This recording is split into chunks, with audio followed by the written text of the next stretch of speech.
Hello friends, I am Dr. Rupa Gupta. In today's video, I am going to explain the concept of preference shares, its feature and various kinds of preference shares. So let us discuss about preference share. The type of shares which carry certain preferential rights distinct from the rights of equity shareholders with regards to number 1, a preferential right to receive dividend at a fixed rate during the lifetime of the company, and number 2, a preferential right as to receive the entire amount of capital at the time of liquidation of company. So let us see the technical definition of preference share.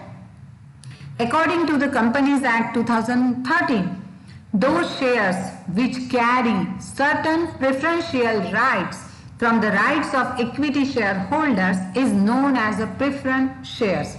So let us discuss the various features of preference shares.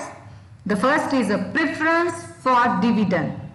So out of the available divisible profit, the dividend is paid first to preference shareholders before it is paid to any other type of shareholders. Now, the another feature is the repayment of capital. जैसे कि हमें पता है company अस्तित्व में होती है, लेकिन इन केस अगर किसी कारण से किसी कंपनी का लिक्विडेशन होता है या किसी कंपनी को वाइंड अप किया जाता है, तो ऐसी कंडीशन में प्रेफरेंस शेयर होल्डर को सबसे पहले रीपे किया जाता है और इसके बाद यदि अमाउंट बचता है तो इक्विटी शेयर होल्डर्स को पेमेंट किया जाता है. सो प्रेफरेंस शेयर होल्डर को ये प्रायोरिटी होती है कि जब भी कंपनी को बंद किया जाएगा या उसका लिक्विडेशन किया जाएगा तो सबसे पहले उनकी अमाउंट को रीपे किया जाएगा. In the same manner fix return is also important feature of preference share.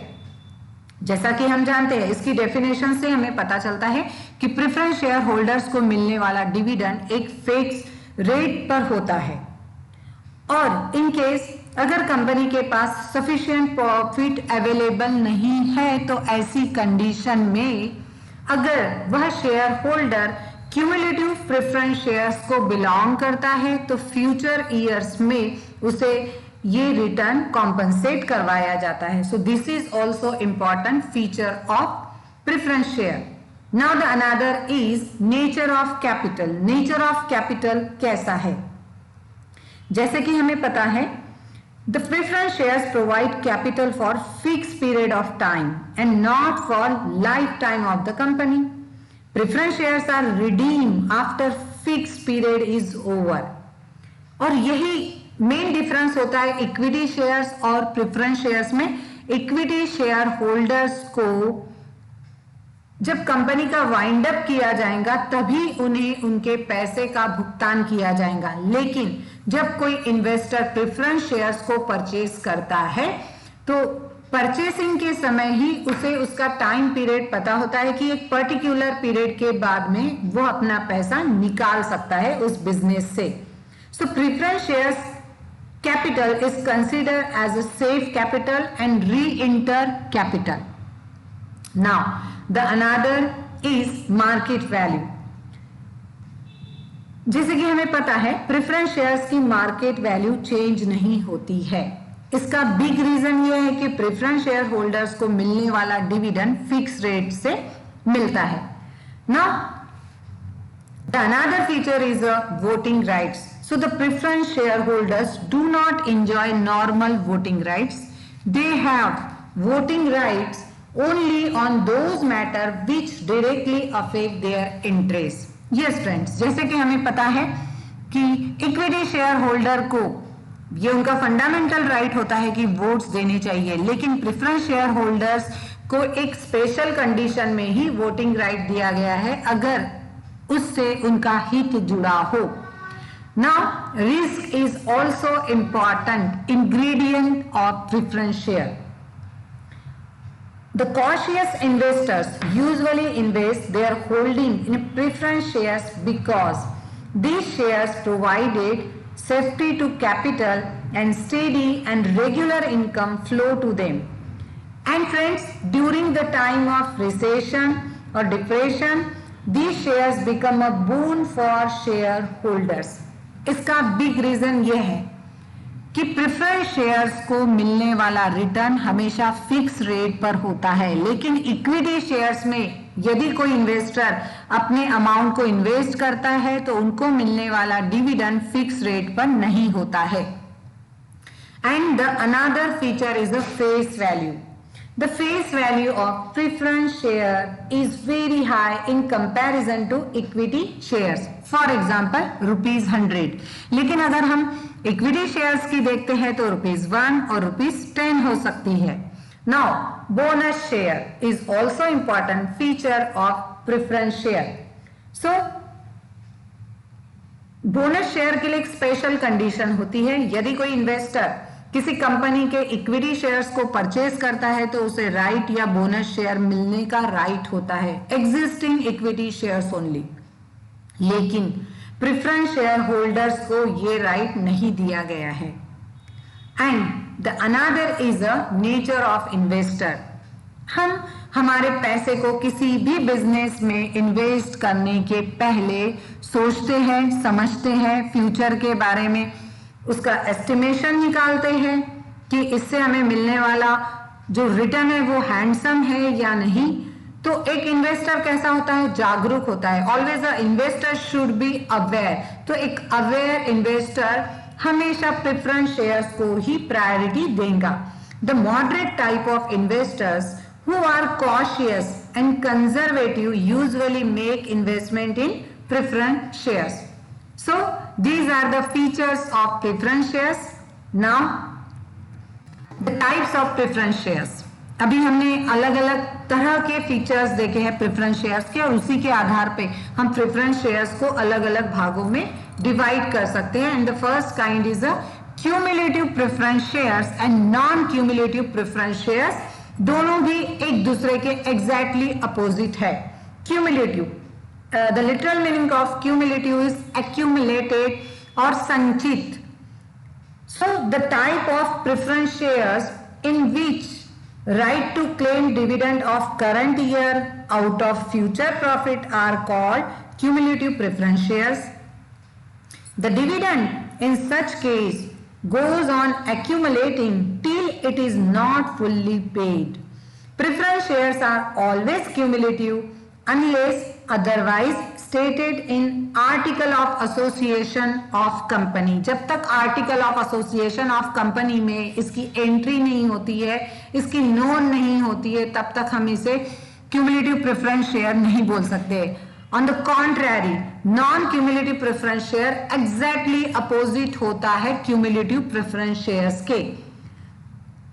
So non cumulative preference share में क्या होता है? In case यदि कंपनी को किसी वर्ष लॉस होता है, हानि होती है बिजनेस में, तो उस साल non cumulative preference share holders को प्रॉफिट नहीं दिया जाएगा.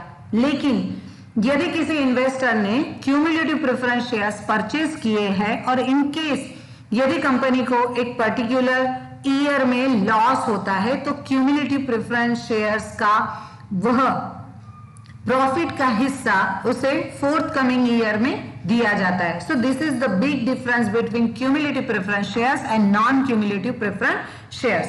Now the another type is a participating preference shares and non participating preference share. So the preference shares in which shareholders have a right to receive regular fixed dividend and also have a right to participate in the surplus profit left after paying dividend to equity shareholders up to certain limit are called participating preference shares. And the vice versa, non-participating preference shares में क्या होता है?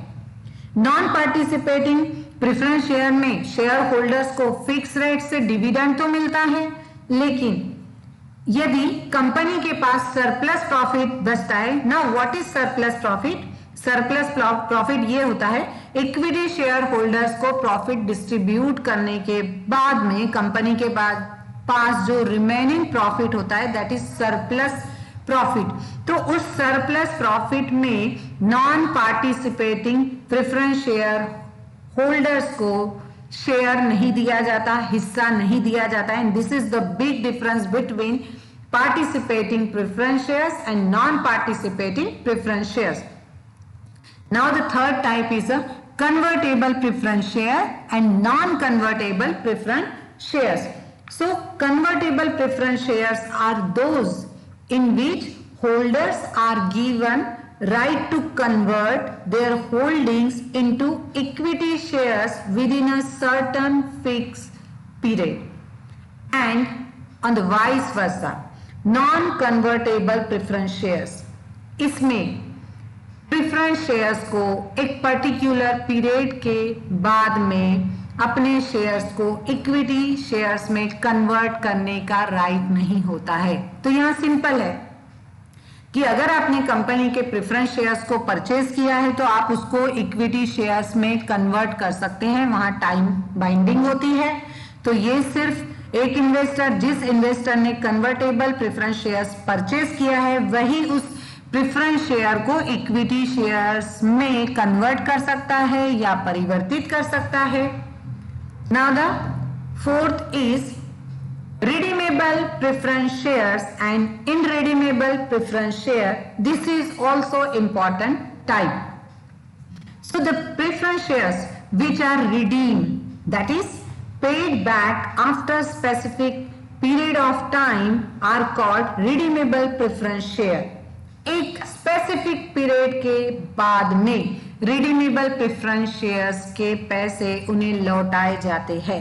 लेकिन इनरिडीमेबल preference shares में क्या होता है, जो शेयर होल्डर्स होते हैं उनको जब तक उस कंपनी का वाइंड अप नहीं किया जाता, उस कंपनी का डिसॉल्यूशन नहीं किया जाता है, तब तक उन्हें उनके पैसे नहीं मिलते हैं। तो ये शेयर होल्डर्स पर डिपेंड करता है कि वो किस प्रकार के शेयर्स में अपने अमाउंट को इन्वेस्ट कर रहे हैं। जैसे कि I am recalling the all the thing, हमने पहले देखा क्यूमुलेटिव प्रेफरेंस शेयर, जिसमें मेन काइंड होता है कि करंट ईयर में मिलने वाला प्रॉफिट क्यूमुलेटिव प्रेफरेंस शेयर्स को करंट ईयर में मिलता है। बट इन केस यदि उसे किसी साल, कंपनी को किसी साल इन केस लॉस होता है तो ऐसी कंडीशन में क्यूमुलेटिव प्रेफरेंस शेयर्स का वह लॉस फ्यूचर ईयर में कॉम्पनसेट किया जाता है, लेकिन ऐसा नॉन क्यूमुलेटिव प्रेफरेंस शेयर्स में नहीं किया जाता है। नेक्स्ट हमने देखा था participating preference shares and non participating preference shares. तो हमें पता है पार्टिसिपेटिंग प्रेफरेंस शेयर्स को फिक्स रेट से डिविडेंड दिया जाता है, उसी तरह से इक्विटी शेयर होल्डर्स को उनका अमाउंट, उनका डिविडेंड पे करने के बाद यदि कंपनी के पास सरप्लस प्रॉफिट रिमेन रहता है तो उसमें भी शेयर पार्टिसिपेटिंग प्रेफरेंस शेयर्स को दिया जाता है, नॉन पार्टिसिपेटिंग को नहीं। Next is a convertible and non convertible preference share. तो हमने कन्वर्टेबल प्रेफरेंस शेयर्स में देखा कि कन्वर्टेबल प्रेफरेंस शेयर्स एक स्पेसिफिक पीरियड के बाद में अपने शेयर्स को इक्विटी शेयर्स में बदल सकते हैं, लेकिन नॉन कन्वर्टेबल प्रेफरेंस शेयर में ये फैसिलिटी नहीं मिलती है। And the most important thing is a redeemable. Redeemable यानी refund of the amount of shares. तो यदि कोई इन्वेस्टर किसी कंपनी के रिडीमेबल प्रेफरेंस शेयर्स को परचेज करता है तो ऐसी कंडीशन में एक स्पेसिफिक पीरियड के बाद में उस इन्वेस्टर की अमाउंट को रिफंड किया जाता है। लेकिन अगर उस इन्वेस्टर ने इनरिडीमेबल प्रेफरेंस शेयर्स को परचेज किया है तो उसे उस अमाउंट का रिपेमेंट नहीं किया जाएगा। लेकिन अगर कंपनी एक्ट 2013 की धारा 55 सबसेक्शन 1 के अकॉर्डिंग उसे परमिशन दी जाती है, but it should be noted. So in this way today we have discussed the meaning of preference share, its various features and various kinds. So thank you.